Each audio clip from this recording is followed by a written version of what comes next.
Well, thank you everybody for being here. This is our keynote speech of the Strategic Management Division of ANPAD, and we are all very pleased with the presence of Professor Philip Bromiley and Professor Kent Miller, which will be our guests here today. Professor Philip Bromiley is the Dean's Professor of Strategic Management of the Paul Merge School of Management, University of California, Irvine. And Professor Miller is the chairperson of the Department of Management of the Michigan State University Broad College of Business. And well, today we will talk a little bit more about behavioral strategic management and the future of the field. And well, the rest I'll leave it up for Professor Bromiley and Professor Miller. Thank you so much for being here, Professor Bromiley. Thank you very much for having me. Shall I just start? Okay. First, let me thank you for inviting me. I'm very pleased to be here. I apologize that I have to do this in English, but my languages are somewhat limited. Let me just put something up, and we'll start with what I'm going to talk about.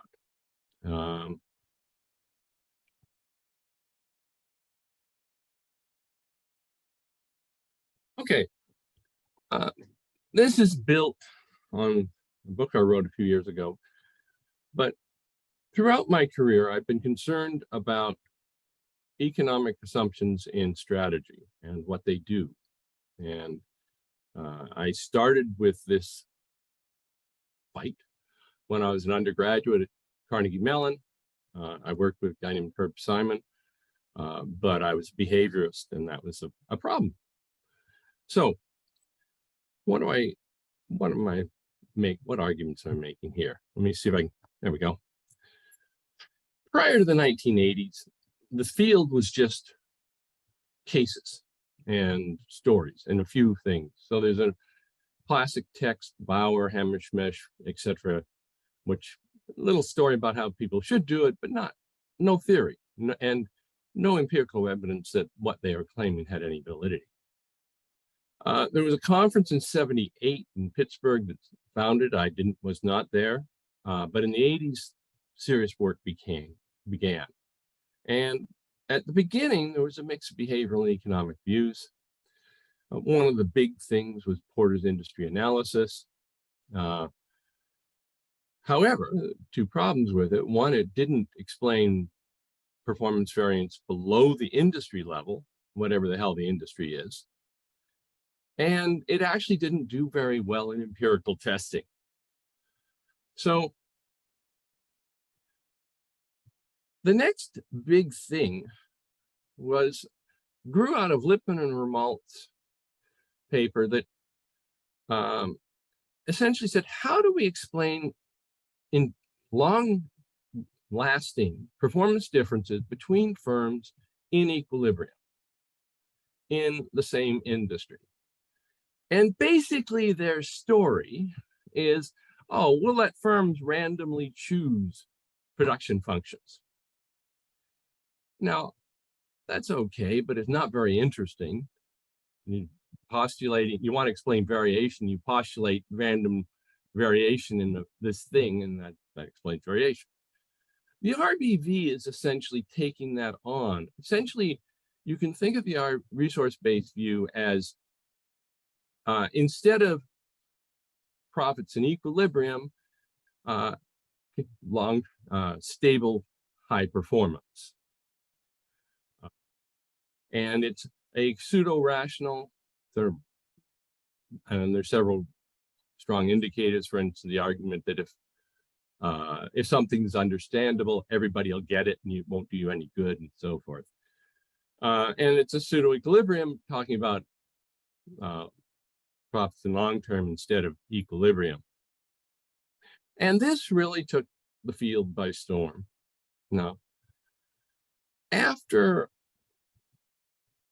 15, 20 years of this, I think behavioral work has come back. And it was always around, but it's become much more central. And it deals with a wide variety of topics. And basically, it's unified by the idea that we want sensible assumptions that empirically fit. And I'll talk later about some of the obvious predictions of the RBB that are obviously wrong. One little thing, if you're reading in this literature, you'll see that some people will claim satisficing, which is basically you look until you get something good enough, is optimizing subject to processing costs, and that's just wrong. Very big difference, searching for something that's good enough versus the complex balancing of expected costs and benefits that an information processing view, optimizing view would give you. Okay, so I'm going to start with the assumption that if you're going to do rigorous science, you have to be logically consistent. You can't change your assumptions all the time. And without that, basically, science is an impossible entity. And that we want to explain firm behavior at the strategic level, meaning we're not that interested in low-level employees. We're interested in macro behavior, companies mainly. And we'd like to explain performance differences. Now, one of the real ways we differentiate strategy from work in org theory and much of economics is that we are actually interested in performance differences among firms. And if we understand those things, maybe we can provide suggestions on how to improve firm performance. And I'm going to argue that if you assume economic rationality or equilibrium, basically all the interesting strategic phenomena are eliminated or made uninteresting. This is why, for example, economists see strategy as game theory. Because once you assume economic rationality, that is the only strategic problem, is game theoretic problems.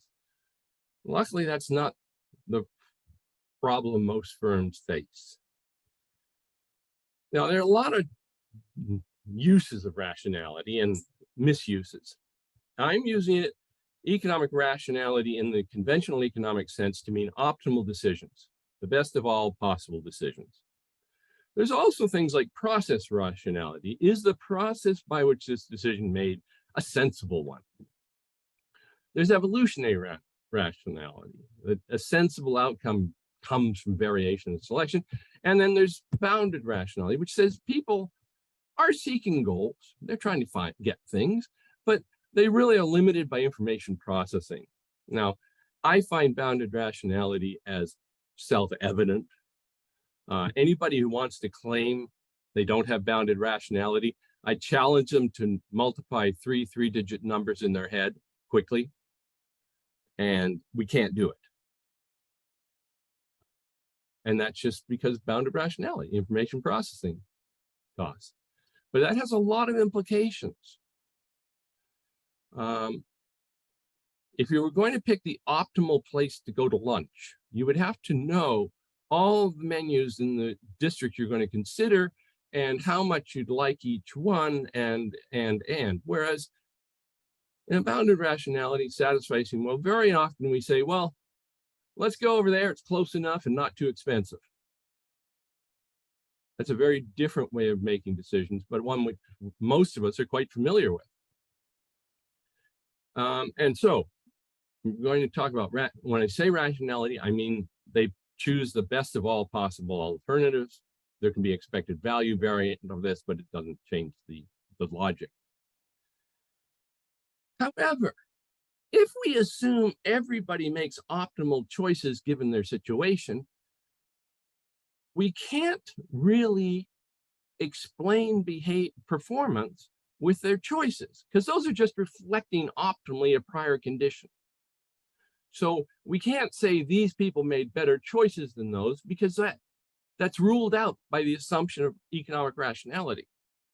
And note also, it's an assumption that they are at the optimum, not that they're seeking the optimum. And these are very different. If in fact, firms made optimal choices historically,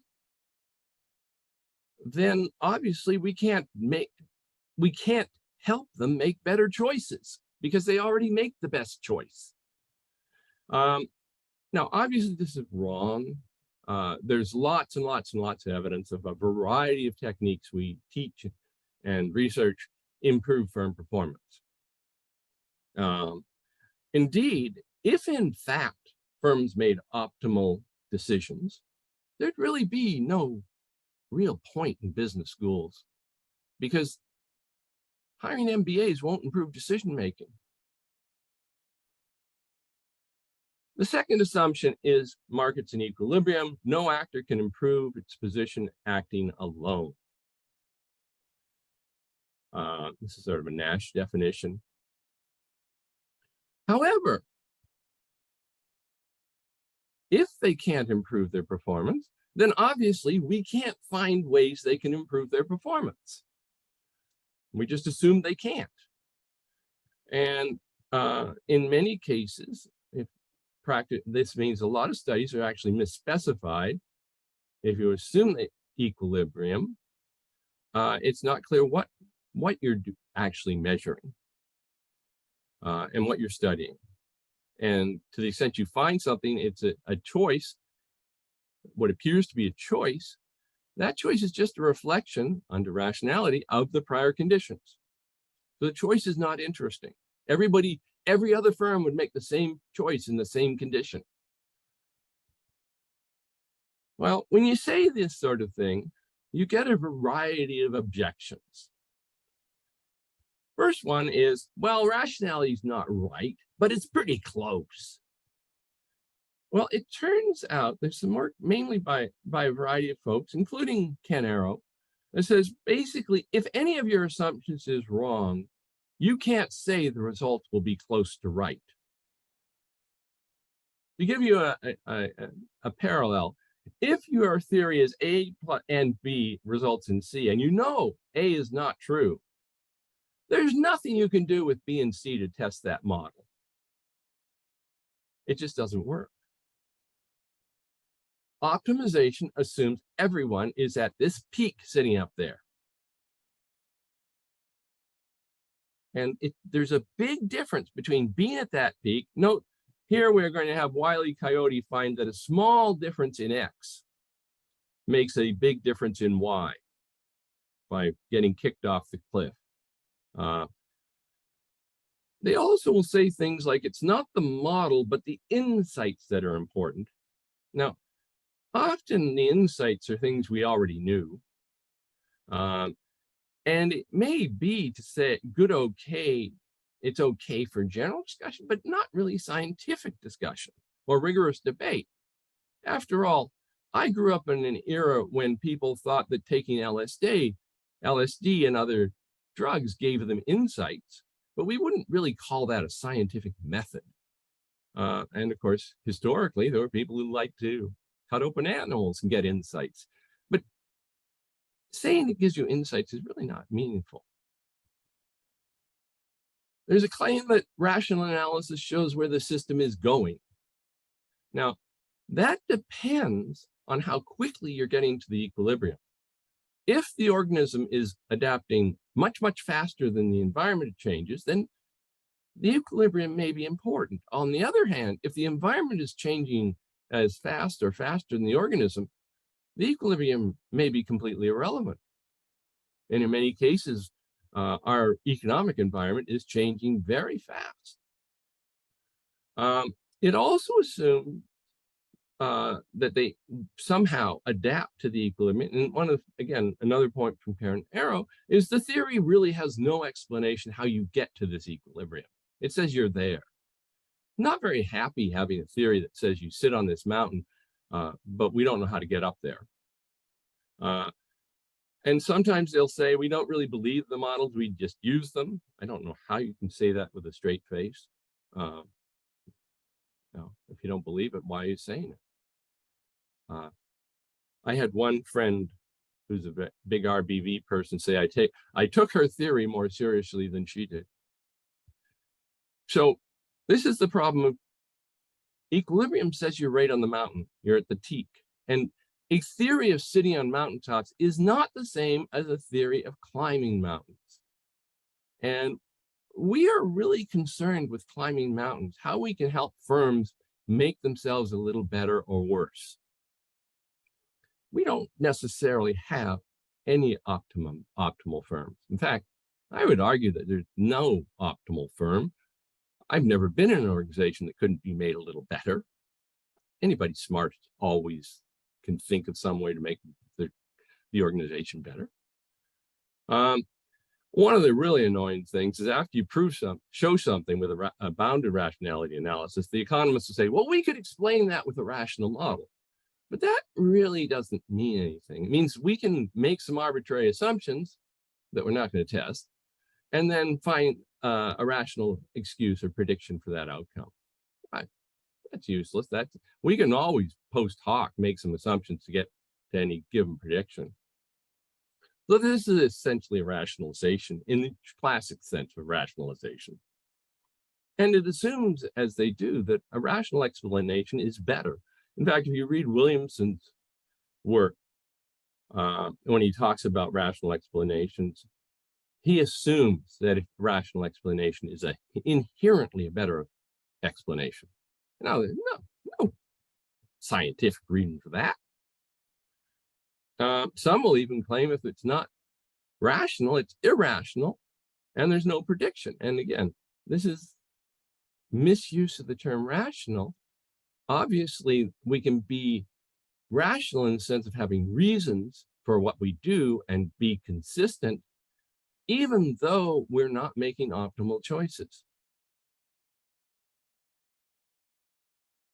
They'll claim it predicts well. Actually, it doesn't predict much at all. The prediction all comes from the arbitrary ancillary assumptions. Agency theory predicts managers will take too little risk, but that comes from the arbitrary assumption that the principal is risk neutral and the agent's risk averse. Those are both factual assumptions that you could test, but they don't.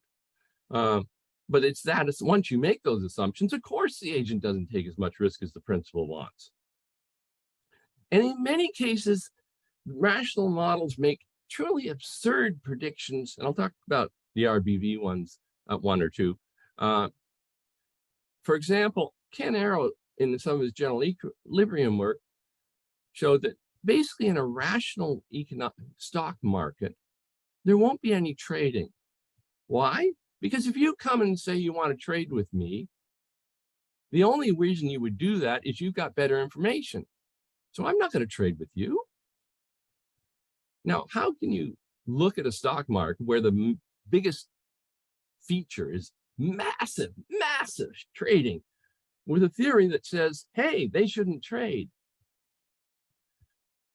And as Heiner in the American Economic Review article argued, that basically many of these phenomena that we're interested in would simply disappear if everyone were rational. We wouldn't have to worry about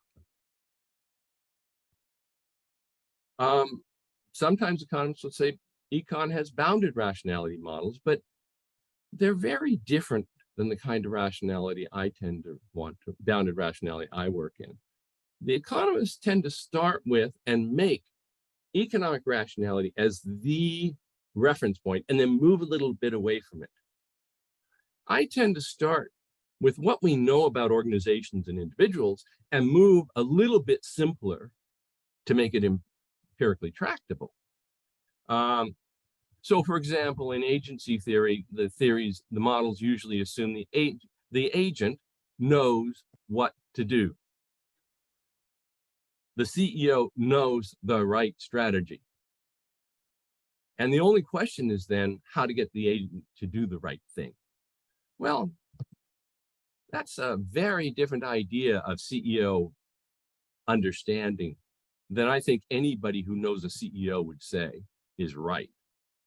They may believe they know the right thing, but any intelligent CEO knows there's a hell of a lot of chance they're wrong. Companies make mistakes all the time. And in many cases, the assumptions aren't even consistent. For example, in deriving the most of the stock market stuff, they assume that stock market investors are risk averse in finance theory.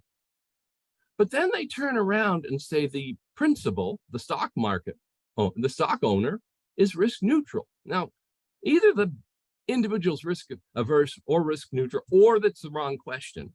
Turns out it's probably the wrong question. But essentially manipulating the assumptions to get wherever they want to go, even though they're not really consistent. It's also worse because they really believe in their theory.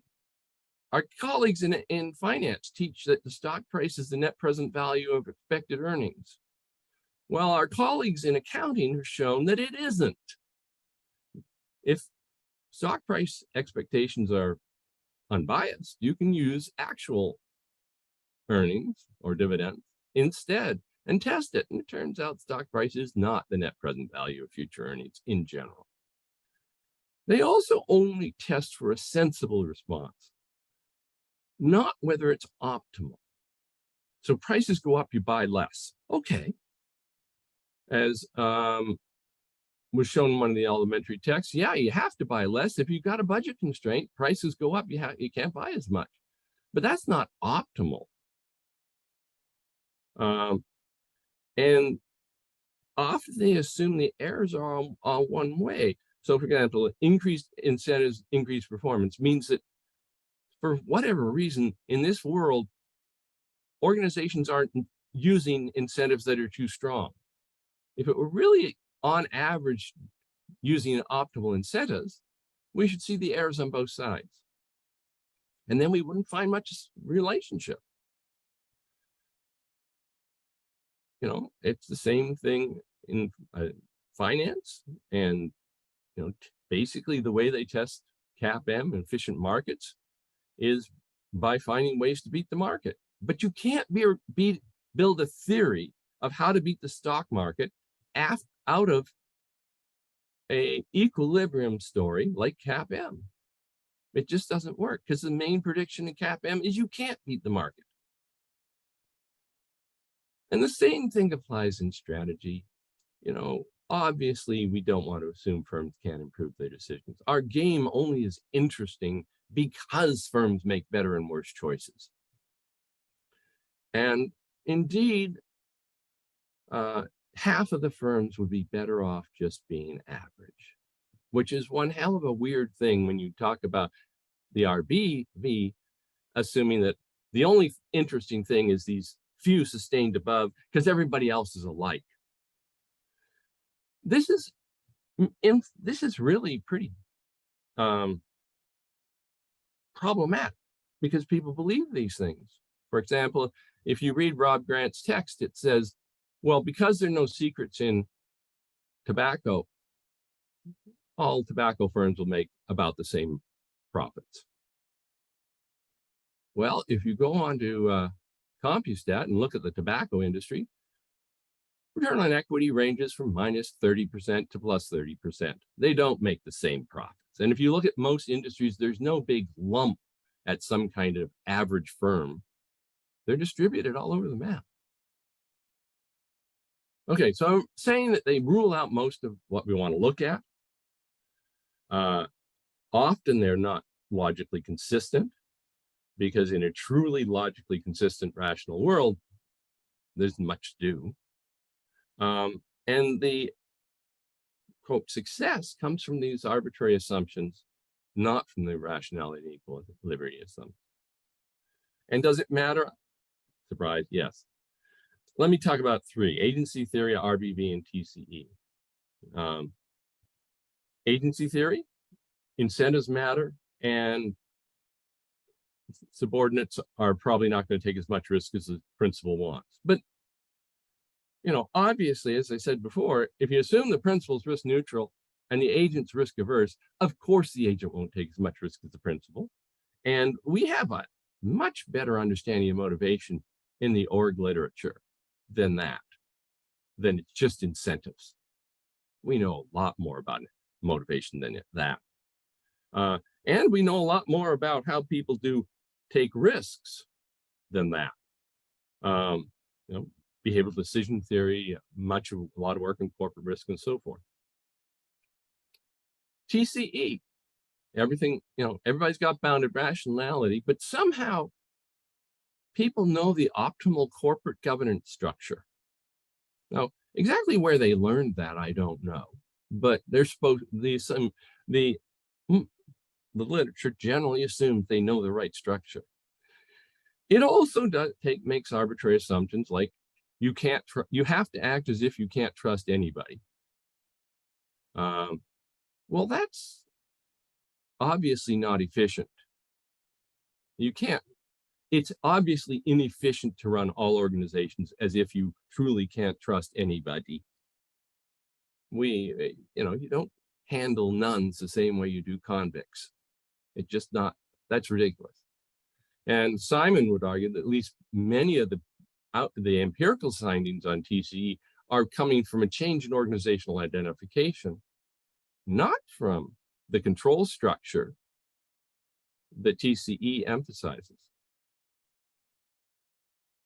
They also don't really test the mechanism. So whether it's a control that we get by bringing you in, or you start to identify with us, or something else, those mechanisms are seldom tested, and we really need to test mechanisms to differentiate. And of course, we can get there with a fully behavioral model, and we can talk about how people learn about governance mechanisms. One of the early Tease papers in RAND Journal or Bell Journal showed basically learning about org structure. And yes, they have to learn. RBV, again, I talked about this. We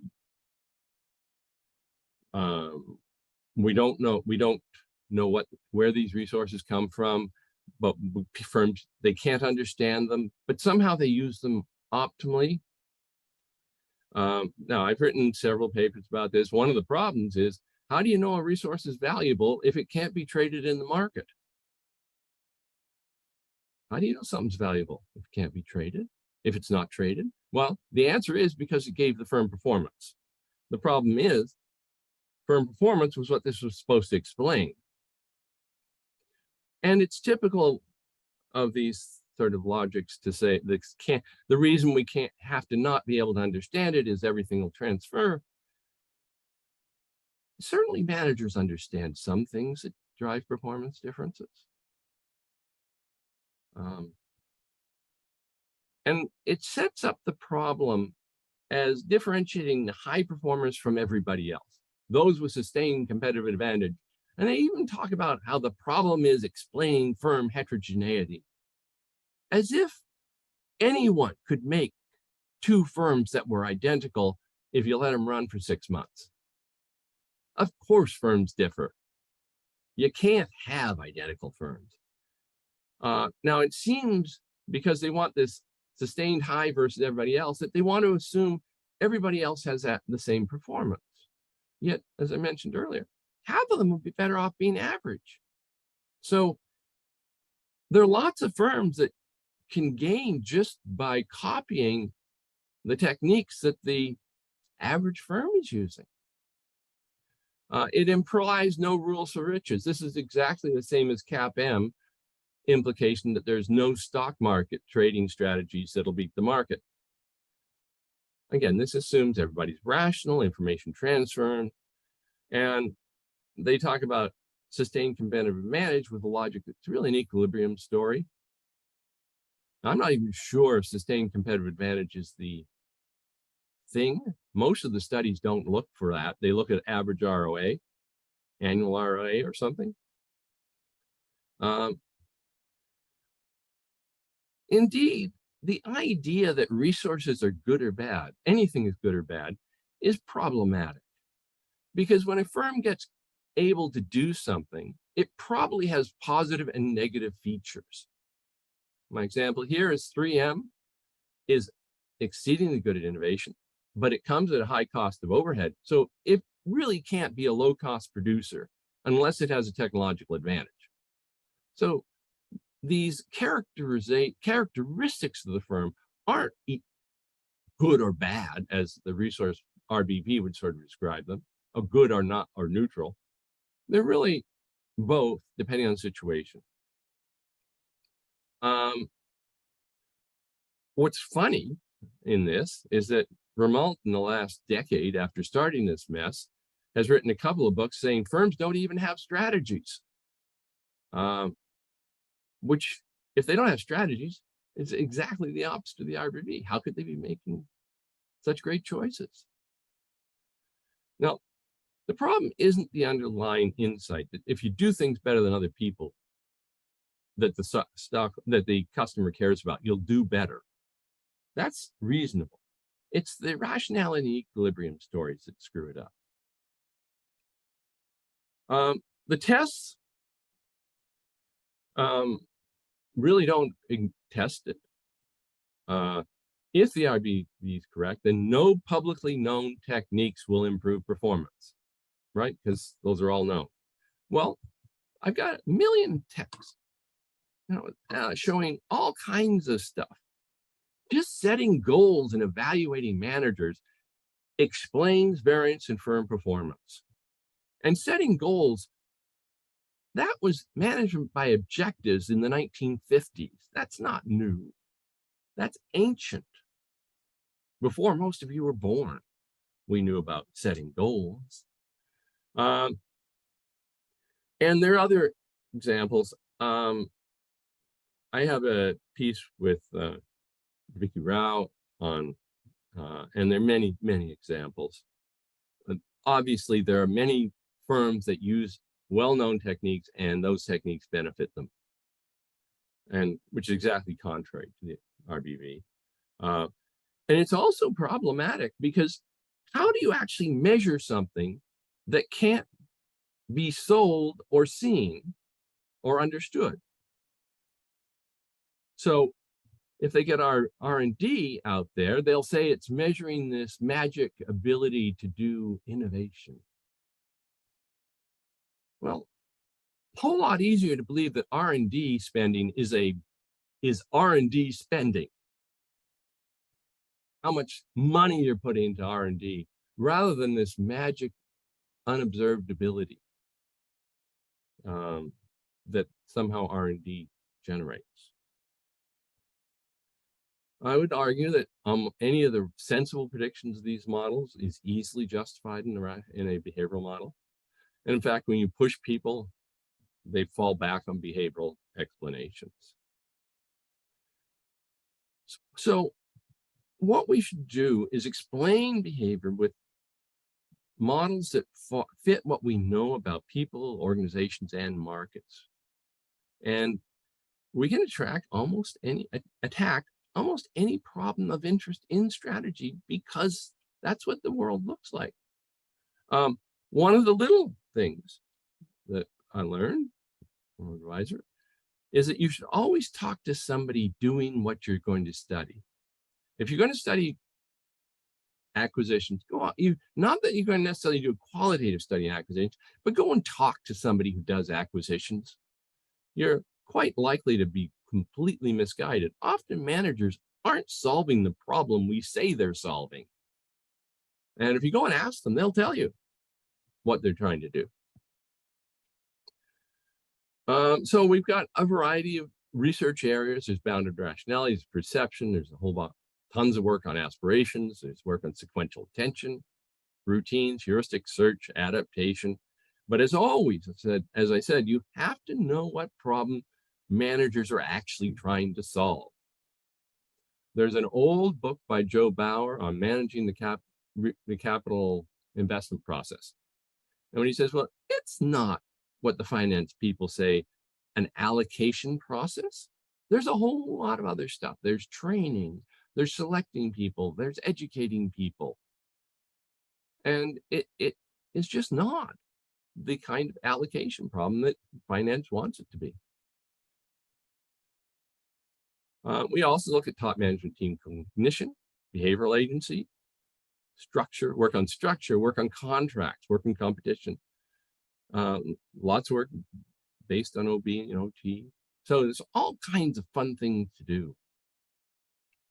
What it's not. there's a small group that have grown out of behavioral decision theory and decided that basically all behavioral strategy is cognitive and social psych, i.e. they ignore organizations completely. Gavetti had also said this and was corrected very politely by an article by Sid Winter. Obviously, and we should also note there's a real level analysis problem, that the work that necessarily works at one level does not necessarily work at another. And you can't just generalize from people to organizations. That just doesn't work. The org theory people have shown that for years. So we need to include organizational understandings in addition to cognitive social, and a variety of other things. It's not just behavioral decision theory. Actually, I think you could argue behavioral decision theory results show behavioral decision theory will not be generalizable, because basically it's an inventory of all these things that can influence decisions. And how do you know which one's operating that day in that top management team? And as I mentioned, there's this individual level problem. There's also a problem that I think I have shown in looking at prospect theory article, that they misinterpret what prospect theory predicts. It does not make the predictions they claim without a lot of assumptions they don't make. So what do you want to read? Well, I think anybody should start with administrative behavior, organization, behavioral theory of the firm. Note that that led to Williamson's TCE. That was his doctoral thesis at Carnegie under that group, although he went more econ than behavioral. And then to evolutionary theory of Nelson and Winter. This is a intellectual progression.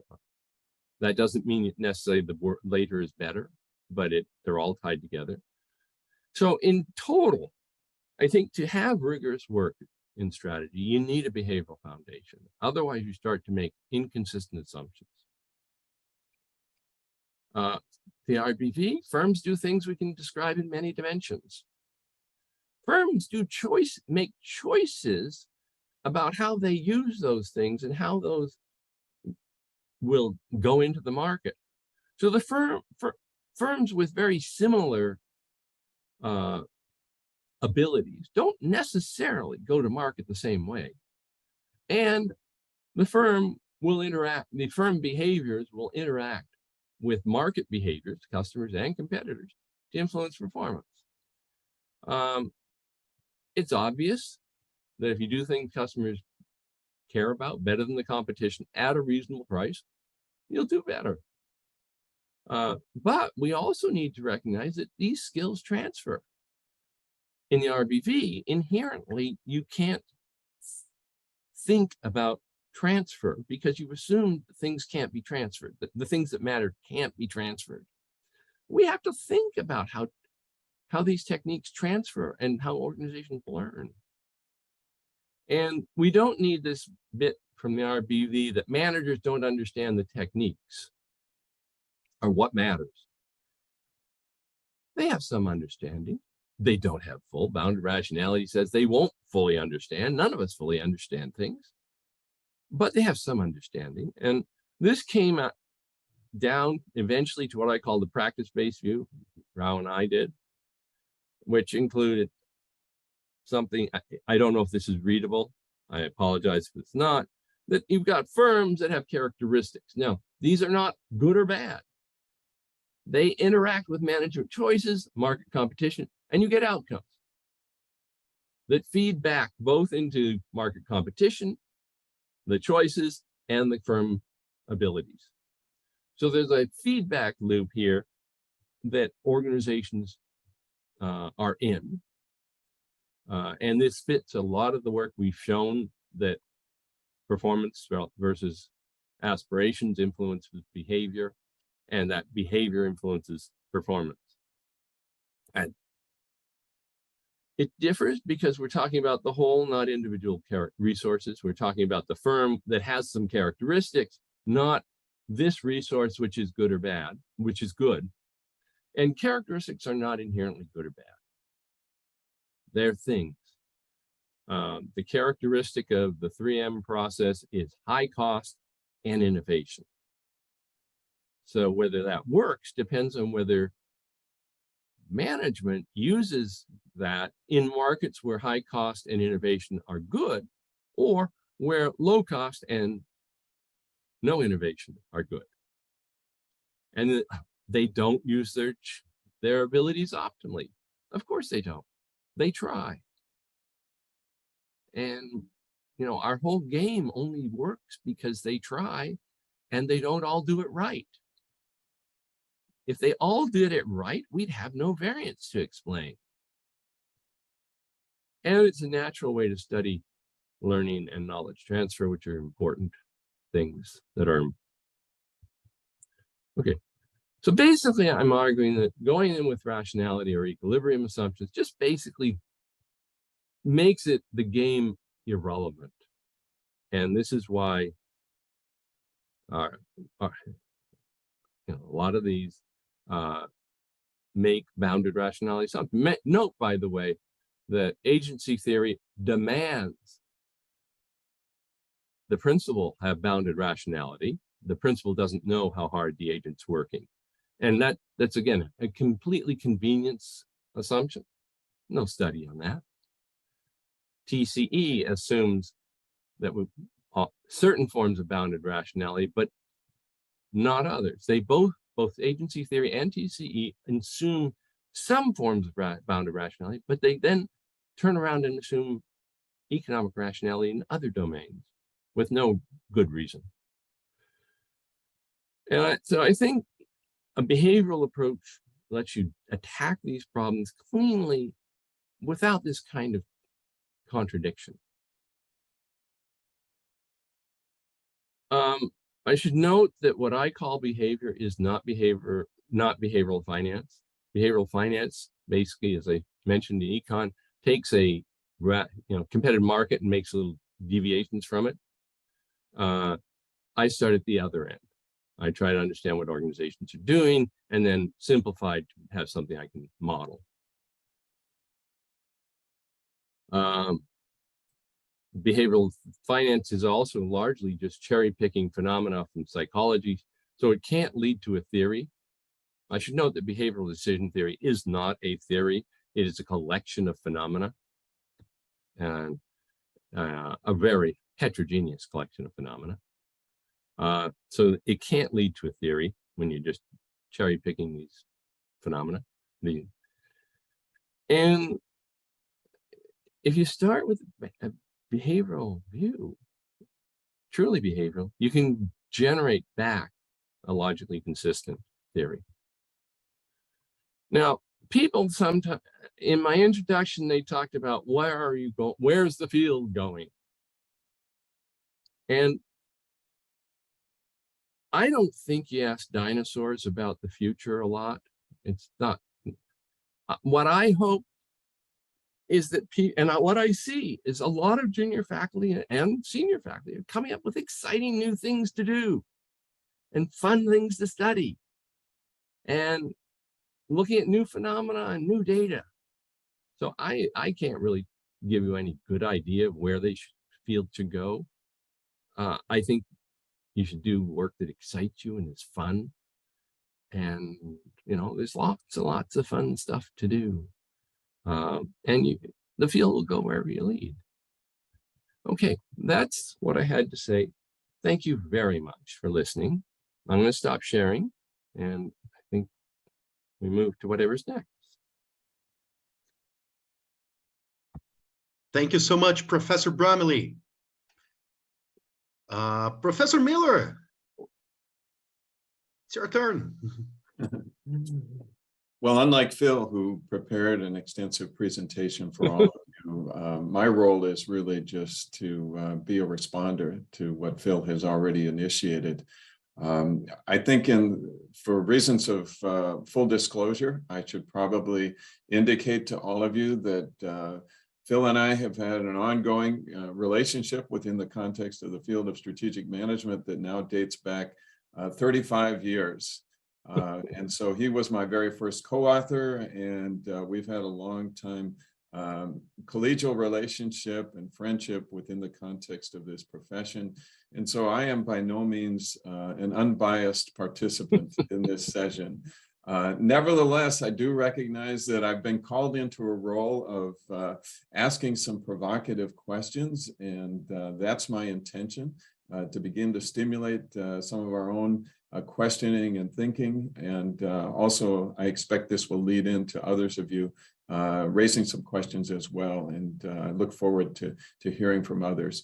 But just to begin to press Phil a little bit further in terms of the line of argumentation that he's developed for us today. Phil, I'd like to ask you about really whether the argument you've presented is a timely argument, or whether it is in some sense fighting the last war rather than fighting the war that we need to fight right now. In other words, by making the arguments that you've been making regarding the influence of economists and some of the underlying assumptions that are inappropriate for the field of strategic management, I wonder if that's really an argument that we need today, or if it hasn't in some sense become almost an ex post explanation for why we as a field have gone our own way and have not necessarily fallen within the dominion of the field of the economists. So let's start from there. Okay. Do we have to worry about economics? So, okay. My book, Behavioral Foundations, Strategic Management, is essentially how to argue with economists. And I've had the pleasure of working with Kent for a long, long time. And although he was my student, with students as brilliant as Kent, you just keep out of their way, usually. Is there any concern? Should we be concerned about economists? Yes. One of the patterns you see is that if you hire an econ person in a strategy group, in 10 years, it becomes an econ department. And we can point to many groups that were strategy that are now econ departments. And Minnesota, where I was for a long time, among them, that because we have, what happens is we look for consensus. So for example, when we're hiring, if the economist will only say that the economist applicant is acceptable, and the other people judge everybody more fairly, the only consensus is on the economist. Schools, many schools have been converted to econ departments. 2 out of 3 of the editors of SMJ are econ trained. I think it's not as gloomy as it used to be. It's a hell of a lot better than it used to be. I think the room for behavioral work is much broader, but I don't see the danger going away. And I can give you a long list of departments that have become econ shops. And in many ways, you'll see that they no longer bothered to publish in SMJ because SMJ is not an econ journal. They don't think SMJ is an A. Minnesota let an economist be department chair, and he turned to 3 assistant professors and said, you won't get tenure just publishing in SMJ, you got to publish in econ. All 3 left, or 2 of the 3 left. One went to Wisconsin, I think the other went to Texas and got tenure in those places.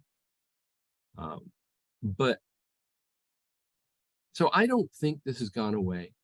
I don't think it's as bad as it within the field as it was, but it does happen. They take over departments. There was a period when they took over the doctoral consortium, and basically I was one of 2 non-economists out of 12 on the faculty of the doctoral consortium one year, and half of them had never published in SMJ or any of the major strategy journals. They didn't read those things. So I don't see that. I see this danger as continuing. But maybe I am fighting the old war. I certainly hope I am, instead of the current war. Well, that was spoken as a true dinosaur, Phil. I guess you self-identified in that regard. And, I think it's an interesting question, and I recognize that economists present their own alternative to a more phenomenon-focused field, and I look at strategic management as initiating out of a focus on the phenomenon of interest to the general manager, the strategist.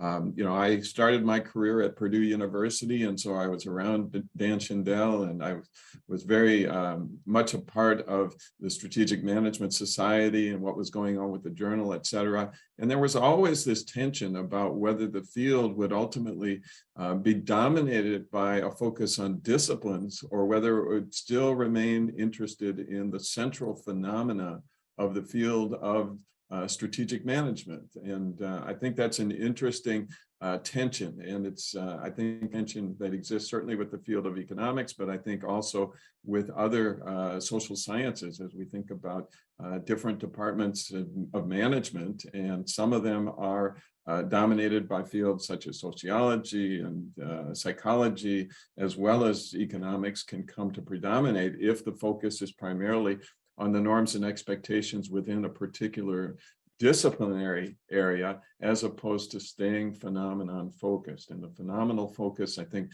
does bring us into the context of the organization and really calls us to understand the perspective of the general manager that you have brought out so clearly, Phil, in the context of your remarks.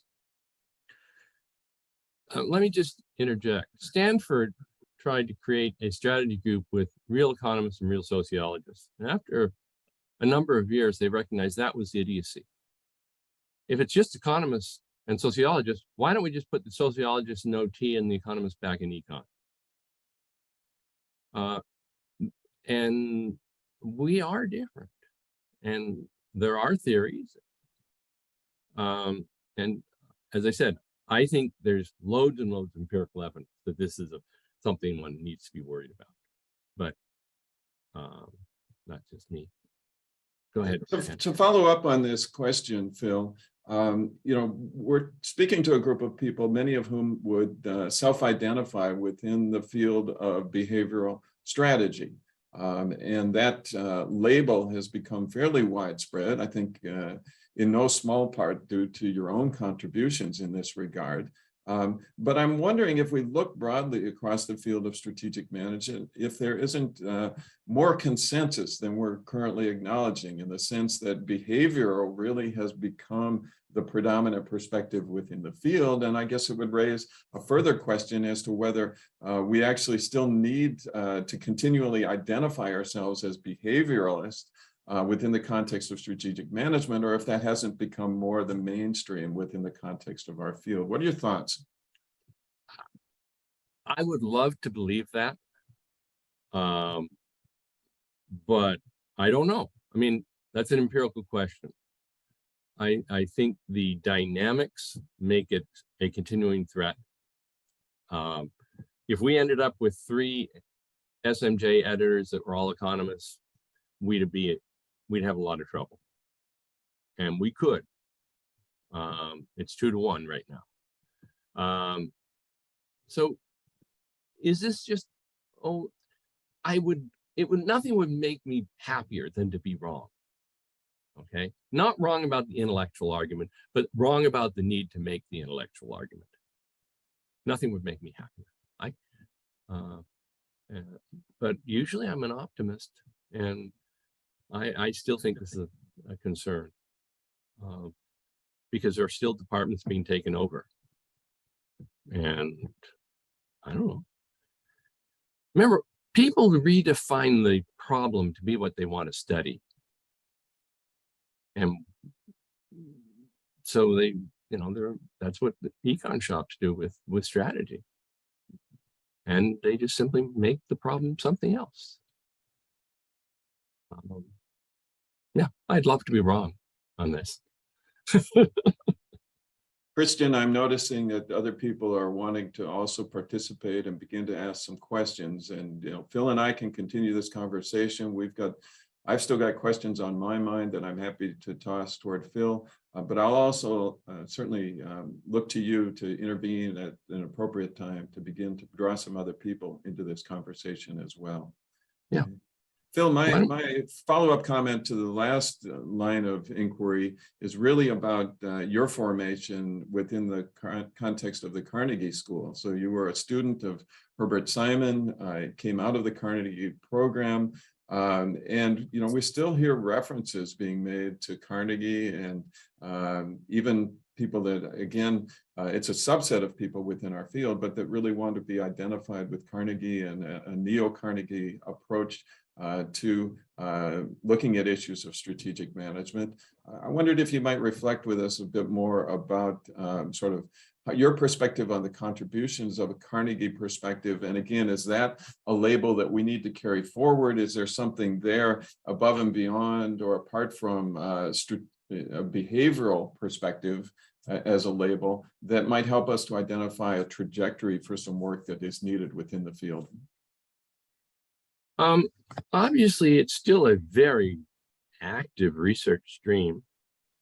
Many of our understandings of organizations and macro organization come from that tradition, and the assumption of bounded rationality, importance of aspirations, routines, etc., are all out of that tradition. They're not, and indeed, I also would say cognition work is in that tradition. After all, Herb Simon was one of the founders of cognitive psychology. So he would see this as a coherent intellectual edifice from cognitive psychology down to up to the organization. And I see it as that. I see it going that way. There's still lots of research to be done, lots of fun stuff to study in the Carnegie approach. It is not necessarily inconsistent with other behavioral approaches, and that's actually a good thing. Because if you're making sensible assumptions about people and organizations, you may focus on different things to produce different theories, but they should not be radically inconsistent. So, pop ecology emphasized the importance of routines and rigidity. Now, I think it overemphasized the rigidity, but yeah, it should be consistent. The cognition work should be not grossly inconsistent. We can talk about, are routines really as rigid as some people say, or are they more flexible and so forth? But at least we're in the right domain. They're playing the right ballpark. Okay. So you've led us to question the assumptions that are made within the context of economic analysis and the application of that analysis in the context of strategic management. Appreciating your argument, I guess the flip side of that is to say, all of us have to make some simplifying assumptions as we approach theorizing about organizations. And the question then becomes, how do we go about making better assumptions than the sort of examples that you've given to us from the field of economics? So how do we derive assumptions that are in some ways grounded in reality, but nevertheless simplifications? And we're recognizing that in our simplification, there is some loss of the initial information that may have been the basis for those assumptions. How do we go about making good assumptions as behavioral strategic management theorists? I have no good answer. We have to make, okay, any science simplifies. We know that. Otherwise, we'd have a perfect model of something. How you choose that simplification is, up to, it varies with people. And one of the nice things is we choose to do it differently. And some people choose to simplify and focus on one thing, and some people simplify in a different way. And then as long as we're going and testing it legitimately and able to talk to one another we're not making assumptions that rule out the things that we know exist, I think progress can be made. Just as the pop ecologists started with the belief that organizations can't change. And I think they backed off that after about 20 years to recognize birth and death matter a hell of a lot, but organizations do change somewhat. And that's the kind of, let's be more reasonable, that empirical work gets you. But it only gets you there if you are not starting with fundamentally inconsistent theses. There's no problem with some of these. I think the methodological direction that we see in the early Carnegie School work is helpful in the sense that as we look at somebody like Herb Simon, we find an individual who was willing to spend time in organizations. And I don't know that we necessarily always appreciate or value observational data within the context of our field. Many of us have grown to be accustomed to using data other than direct organizational observational data. Absolutely. And as a result of that, maybe we're missing some things. In particular, I think the emphasis on process and really understanding what's going on from a managerial perspective in terms of the, as you stated earlier, Phil, what's the problem that they're actually trying to solve? And then what is the process whereby they're going about attempting to solve that particular problem? I think all of that's important. And I think the Carnegie School work was grounded in, spending time in organizations, making those observations, attempting to generalize from those observations. And I think, Phil, also, I value the suggestion that you made earlier, which is we ought to be identifying what are the underlying mechanisms that are associated with this particular phenomenon. So what are the key explanatory causal relationships that we're seeing within the context of organizations? That's what we want to begin to highlight and build that into our theorizing and then subsequent theory testing as well.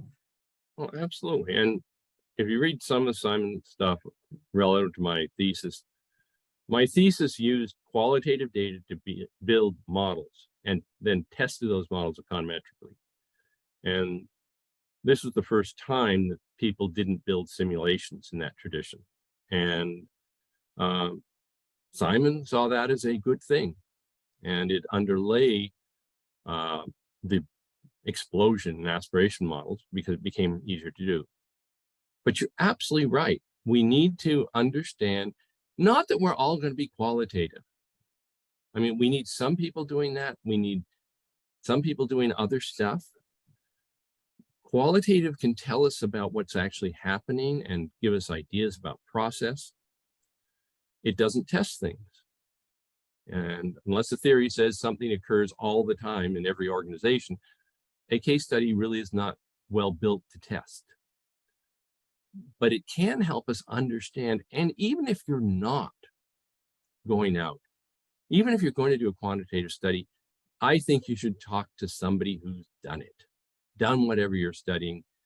Otherwise, it's sort of like when everyone was about 8 or 10 talking about sex without ever talking, the crazy things kids think about sex, without talking to anybody who's actually had any.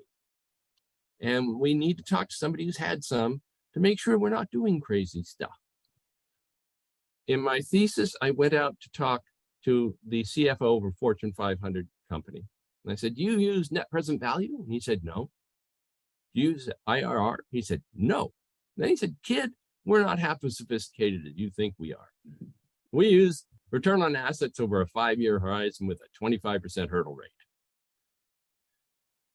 And if I had built a survey based on the capital investment literature, the idea of using ROA was seen as absolutely stupid.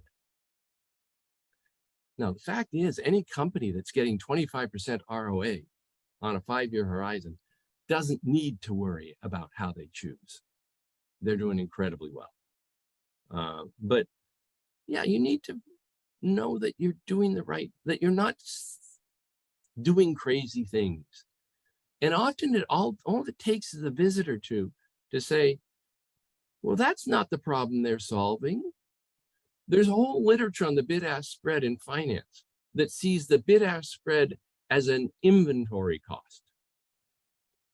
Well, the fact is, investors almost never are in a competitive position on both the bid and the ask. They're not interested in carrying inventory on both sides. What they're doing is going on one side or the other. They want to get some more, they want to get rid of. And that's all that takes, all that took was going downtown and hanging out for an hour or two, talking to some folks who actually traded these things. So you should go out and talk to people. One of the nice things is they love to talk, particularly to doctoral students. Executives like to talk about what they do. They don't get a chance to. But just makes it's not hard. It's not expensive. It's not like you're asking for the crown jewels or anything. You're just asking, hey, what do you worry about when you do capital investment? What are you looking at there? How does this process actually work? Who generates projects? Where do they go? In the ops literature, there's a finding that if you just process map on a system, you almost always find ways to make it more efficient, easily. And I think one should understand the process being used in the organization. Where do these ideas come from? How do they approve them? And so forth. Very often, the problem managers are solving is not the problem that academics have wanted them to. And no wonder it doesn't make a damn bit of sense. They're solving A, and we're trying to explain them solving B. Of course, it's crazy. So we should talk to them. And a little, regardless if we're doing qualitative or quantitative, we should talk a little bit, at least. At least that would be my bias. That's my strong bias. Just to know how these people think about this problem. And every once in a while, you find they're not thinking about the problem you're actually assuming they want to worry about. And that's just very different.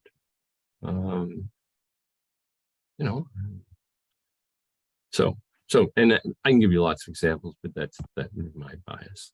And I think you're right. Having both is essential, but that said, you don't want to go overboard. When I visit in Paris, sometimes all I get are qualitative papers, and I think you should have some balance at least. And you should also think tangibly about what does this lead to in terms of predicting outcomes. One of the problems, for example, with strategy as practice is they don't seem interested in building a coherent understanding that explains outcomes. And I think we still want to understand how these processes result in something that happens, the outcome. And then we can ask, are there better ways to make this outcome happen? Are there other outcomes that we should be recommending? At least I would. Okay. Why don't we let somebody else in? Because they'll probably ask some very, very different questions coming from very different lines. So, yeah, Mr. Moderator? We have a question from Professor Marcelo Brito. Please, Marcelo. Hello, thanks for the opportunity to be here in this session. I am a professor, but I'm also a practitioner, and I really did enjoy the speech that you delivered, Phil. And I would like to address two topics, if I may. The first one, I would like to dare to simplify your great speech, which I agree with, in saying that perhaps please correct me if I'm wrong, firms should have first principles, then they work with trial and error, sticking to these principles, and finally, they address the trial and error which worked, they will become habits or implemented procedures. And again, it's a behavioral issue. And this actually, you did quote the book from Nelson and Winter from 1982 on evolutionary theory of economic change. And I really think that we have really principles, trial and error, and habits or procedures. And even if you would quote the book from Frank Knight, a very old book from 1921, Risk, Uncertainty, and Profit, we do see that entrepreneurs, they assess and they accept the role of hazard, of chance, of uncertainty. So indeed, behavioral issues, I think they are a point. And I'm actually a professor on finance. So, and then I will address my second point without being long. And hopefully I'm being clear in what I'm trying to convey as message.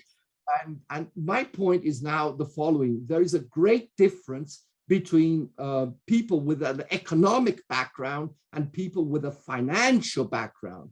And I did hear a lot about economics. But again, economics, they think broad. They talk about GDP, unemployment rate. They think in sectors. Now, financial people like me, financial analysts, portfolio managers, it's another mindset because we do focus on an asset, on a specific asset. And behavioral finance, when we talk about behavioral finance, financial people, they always accepted behavioral finance and behavioral issues when deciding investment. You can check the book already from The Intelligent Investor, for instance, that was the guru for Warren Buffett. And just to finish, I would like to say that financial practitioners, they do what you're actually saying that academics should do, is to talk with managers. You have a department called investor relations, and financial analysts, they talk to this department. They talk with the managers to decide whether it's overpriced, underpriced. So again, finance and economics, there are two different mindsets, and perhaps we should address this topic and make it clear. Again, I'm not putting one against the other, but it's not because they talk about money that they think this similarly. And that, okay, I think that was my point. Thank you very much for the opportunity. Excellent. Let's start with the second one. When I say finance, I mean U.S. academic finance research. And historically, that community has been dominated by the efficient market hypothesis. If anything, they were much worse about it than the economists. And much of academic finance in the better journals is really very econ oriented. Now, you're talking about people who actually do finance to some extent, and that's a totally different community. And you're right, those people are behavioral. Of course, anybody who's sensible has to be behavioral. It's sort of like Fisher Black, who was the Fisher Black firm, Black, worked on Wall Street for a short while, and then he wrote a presidential address called Noise. And he said, the world is so bloody noisy compared to what we model. Stocks are probably within 50 to 100 and 200% of what we say they are, of the price. And this is against a theory that wants to look at 1% changes in price as the metric for whether an acquisition is successful or not. So I agree completely when you talk about practitioners in finance. In finance, when I came out, was 100% dominated by efficient market folks. Now there is a behavioral finance community, but I think there's certainly lots of efficient market folks running around at American academia. I don't know where else. And so part of what's weird, you see, is if you're a behaviorist, much of what you say is going to look pretty sensible and not surprising to real people, real managers. Because of course, part of the game in finances, in practical finance, is trying to guess how other people are going to think about this problem. And we can't assume that they're optimally, because nothing's useful. We have to think, try to think if they're going to think in a particularly weird way. My son, by the way, is a day trader. And but yes, you're absolutely right. And that is, I think, the distinction between finances. I refer to academic, Journal of Finance type people, type stuff, and finance in practice. Much of American finance has given up on corporate management, and corporate finance is not a big part of the finance journals. Financial trading is, but which is a little weird because financial trading's okay. It's easier to study actually than corporate finance. But here we're in business schools. You'd think we'd sort of be concerned about corporate finance more, but that's not the way the profession has gone to some extent in the top journals, as I understand. Now, I agree, okay, when you say firms should have principles and they should trial and error to learn, I think that's probably right. I think it's a testable set of arguments. Do firms that have clear principles, how do firms with clear principles behave differently than firms who don't? And do firms that try more stuff end up doing better than those that don't? I think it's quite plausible that this operates. But what's nice from where I sit is we could study this, and that would be fun. I'm not, I'm enough of an academic skeptic that I'm not going to say, yes, I believe this is right. I'm going to say, yeah, that would be interesting to study. And we could really see something there. We've got a large literature about trial and error learning. And it's mostly experimental. We have much less about trial and error learning in big companies in big ways. And one of the problems is that a lot of the things corporate strategists would like to learn are very hard to learn. How many acquisitions does a company make, for example? Not many, and they've got too many variables. So I've got 50 variables per acquisition, only 10 acquisitions. So they learn. It's very hard in some cases to learn. Sometimes they learn things that aren't true, come to believe things that aren't true. Sometimes they improve their beliefs in functional ways. This is exactly the kind of thing I'd say, yeah, that'd be fun to study.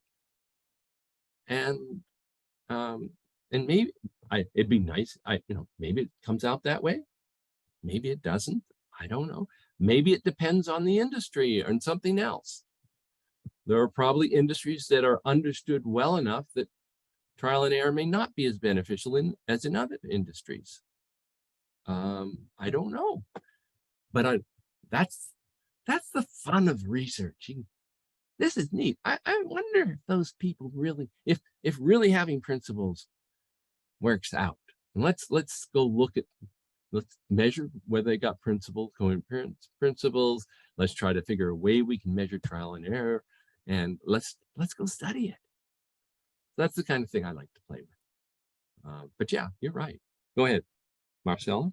Yeah, very, very quickly. And there is a third stage is to turn a trial and error into habits and procedures, such as spoken by Nelson Winter. And then just to address a topic you said about merger and acquisitions, they do fail, and especially because of cultural issues, which are behavioral issues.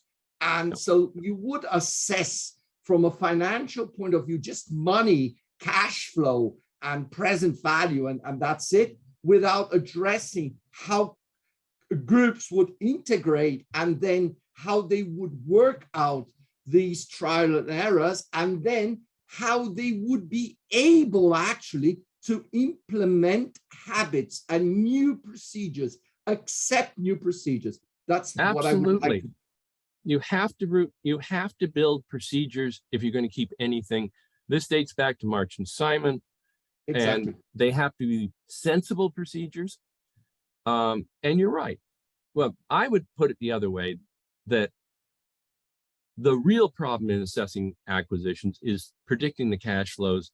Finance teaches it, at least in my school, as a problem of valuing the cash flows. But the real problem is what the hell those cash flows are going to be. Exactly. And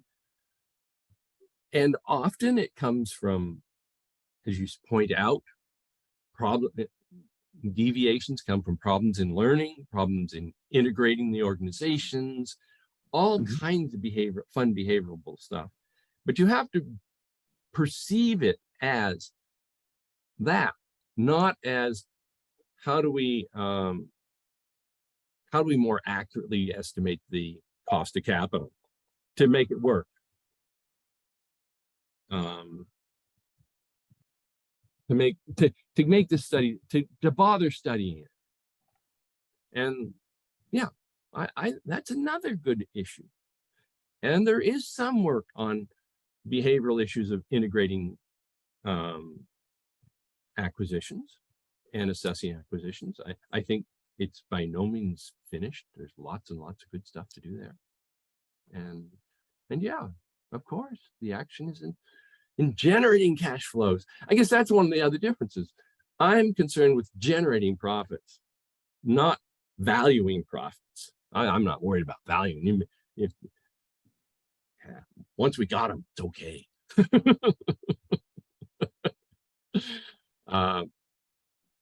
And I live in a world where predictions are very difficult. There are things we can predict beautifully that happen a lot in a stable environment. Under a norm, we can predict the demand for toilet paper down to the nth degree until COVID hit. On the other hand, predicting the success of an acquisition, the cash flows from an acquisition, and whether the groups will be able to dance together, that's really much tougher. And yeah, study it. That's exactly the fun stuff. Like, I'm in this racket because I like studying stuff. I like to look at problems and I like to play with data. And so yeah, let's research it. And some will turn out right. Some of the things we believe are probably wrong. Of course they are. Otherwise we would be gods. That's fine. Somebody else want to comment? Question? Thank you very much. Thank you very much, Mauricio and Marcelo. I didn't mean to cut you off. I hope I didn't. Is that okay? No, it was very clear. I think we agree, and again, your talk and your slides were very interesting. So it's and I think this debate is interesting, perhaps to put our thoughts somehow in line. But again, we are agreeing essentially. Well, thanks. Good. Thank you. All right. We have another question here from Professor Fernando Serra. He says, Phil, thanks for being with us. Congratulations on your speech.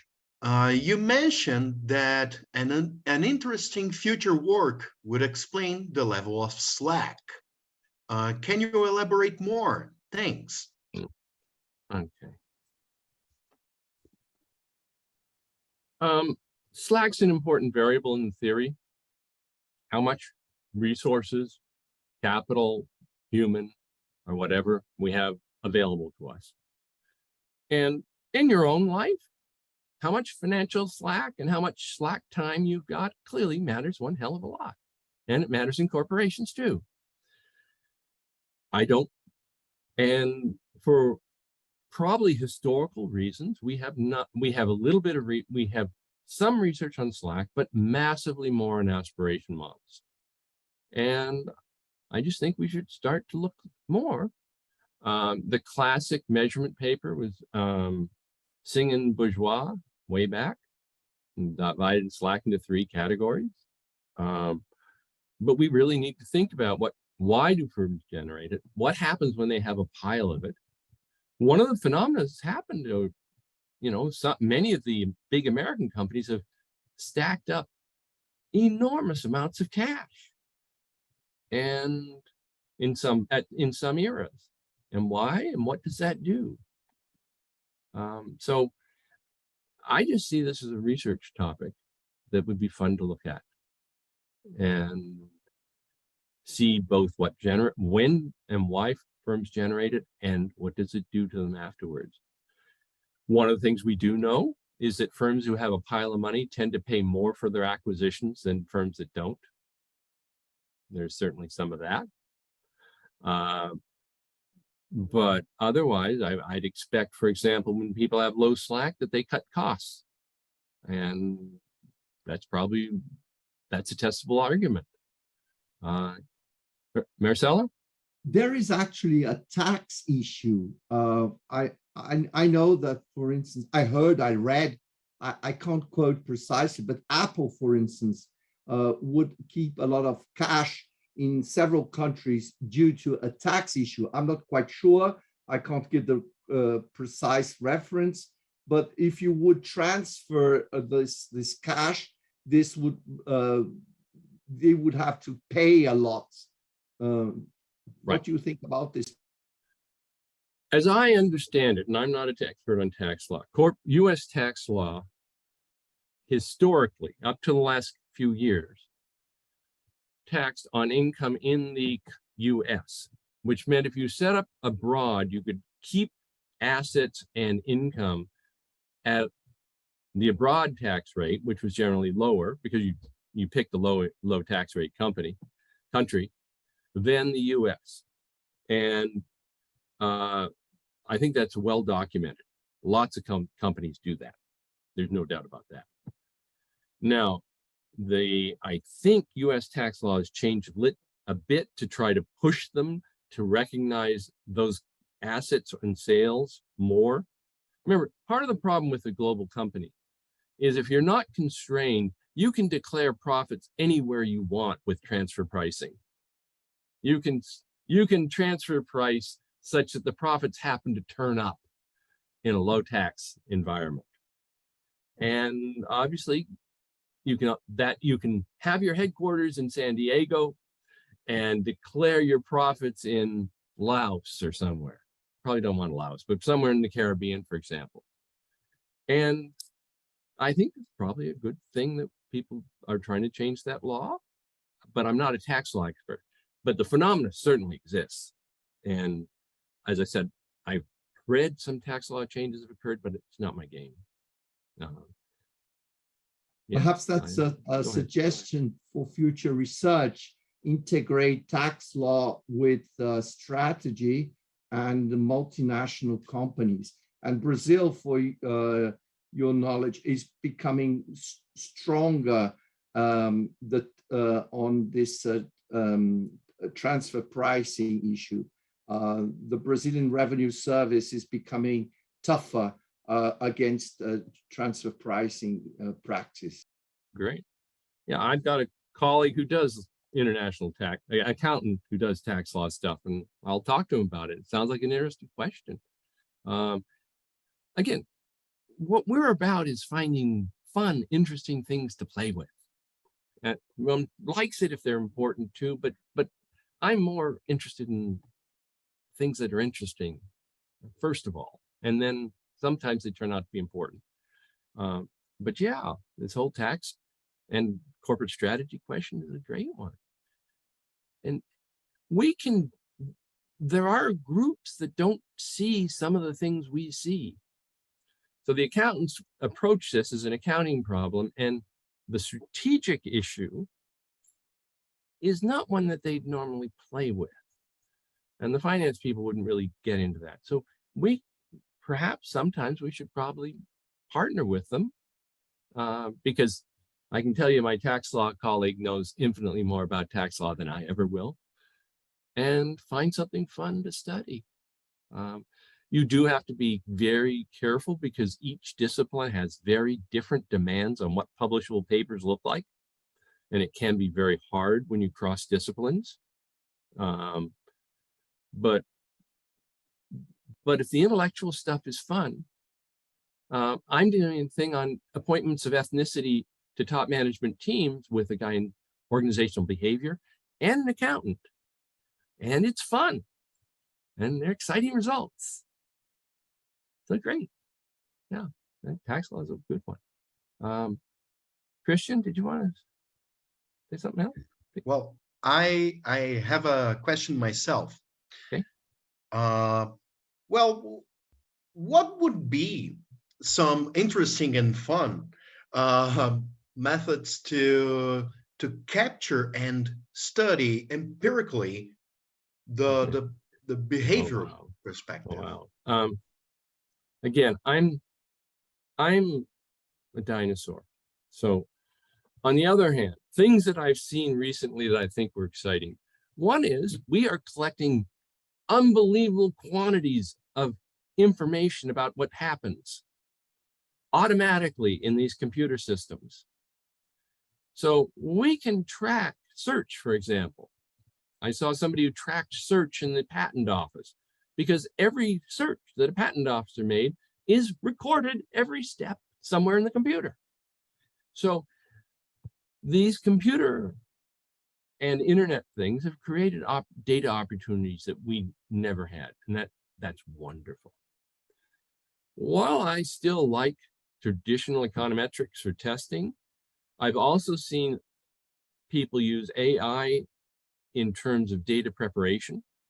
For example, to somehow identify primary themes or to condense data. There was several papers that did that at the SMS this year. And that's pretty neat. I don't believe that strategy is going to be taken over by AI. AI is great, again, for things where we want to classify, where we've got a lot of data. I don't believe anybody's going to use AI to make a corporate strategy, and I don't know if that'd be a good idea. But there's certainly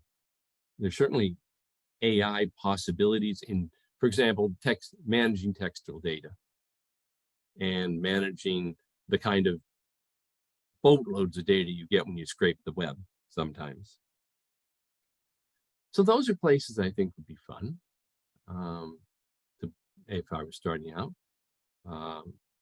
They're both open realms of research that we just can't. I mean, somebody talked about process.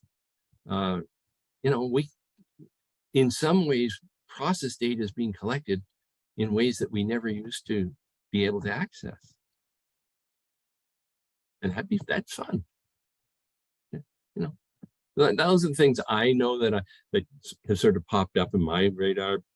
I'm not going to get into either one of them probably, unless I end up with a colleague who's good at it to handle that end of it. I'm not going to invest in a brand new technology. I won't amortize it over enough years. Whereas if you're junior, you will. And maybe it would be good. One of the things you want to think about is elementary strategy for strategists, strategy researchers. What do you have that all strategy researchers don't have? Because that's your competitive advantage. And it may be access to a company. I've got a student whose sister works in a startup in India, and he got access to every email in the company for 5 years. Interesting. think about what you can bring, because beating on CompuStat is a very, a lot of people play that game. And it's hard to have a competitive advantage in that game. But where you can have data access or techniques that other people don't, that's where I'd be looking. Because when it comes, it's sort of like when they did event studies on acquisitions, there were hundreds of them done. And it was almost impossible to differentiate yourself if all you're doing is an event study on acquisitions. So go do something else, something more fun. And there are interesting studies being done on acquisitions, but not from the simple-minded event study standpoint, but from other more interesting standpoints. Bob Hoskison's done some recently, for example.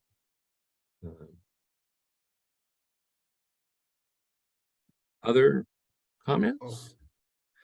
All right. I guess we have time for one more question. Yeah. No?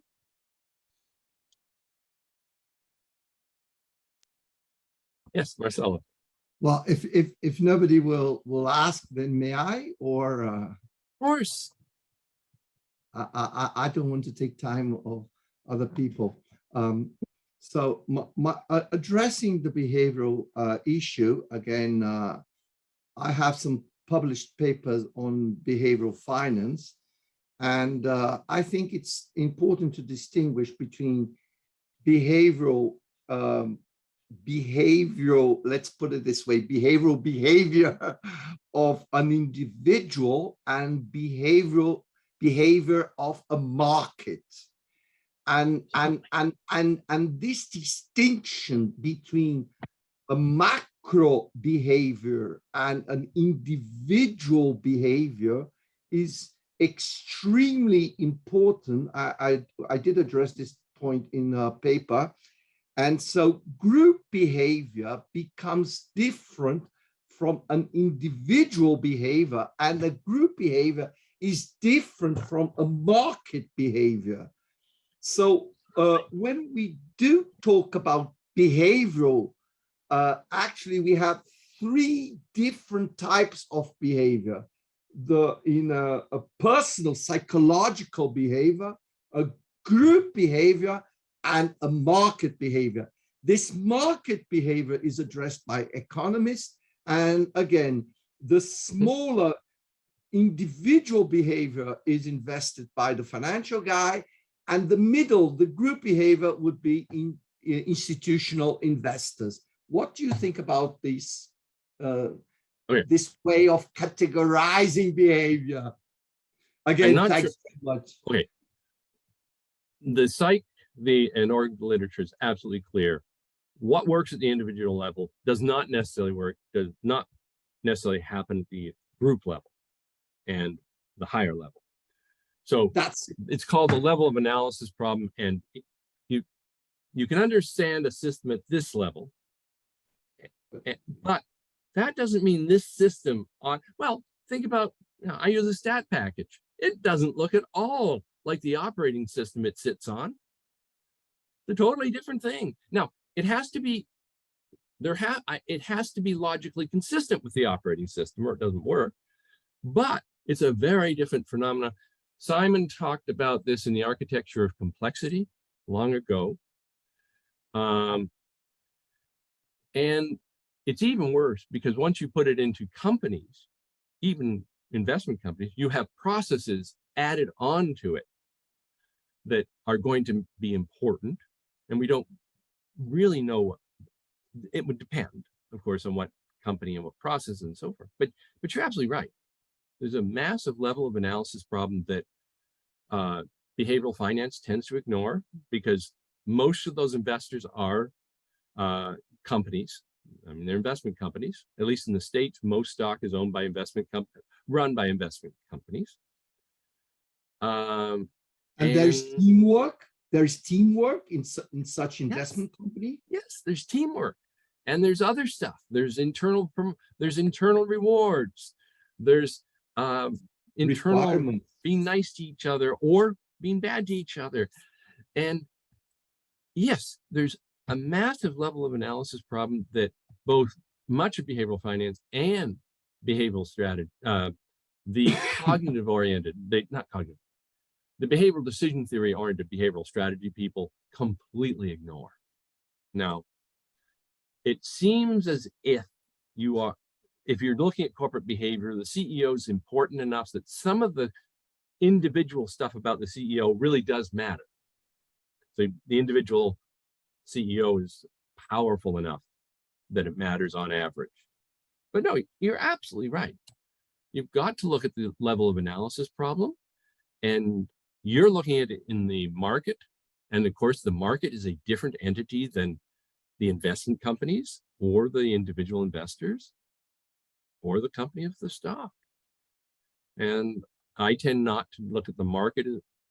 I tend to look at the corporation. And again, we need to understand the levels. Their org structure used to be a focus. Org theory gave up on org structure years ago, and it's just re-emerging, real research on org structure. But yes, you're absolutely right. We have to understand how those things differ. And we can't just take an individual phenomenon and blow it up to the market level or to the corporate level. It just doesn't work that way. Again, always an empirical question. You come back, let's see. Maybe some do, but if we do it very carefully and right, we can answer that question. Maybe we can say something about it. But it's difficult to get data then. A qualitative research is easy, but quantitative with data, that seems to be quite hard, don't you think? It is hard. That's part of why we beat on CompuStat all the time. There are ways to do it.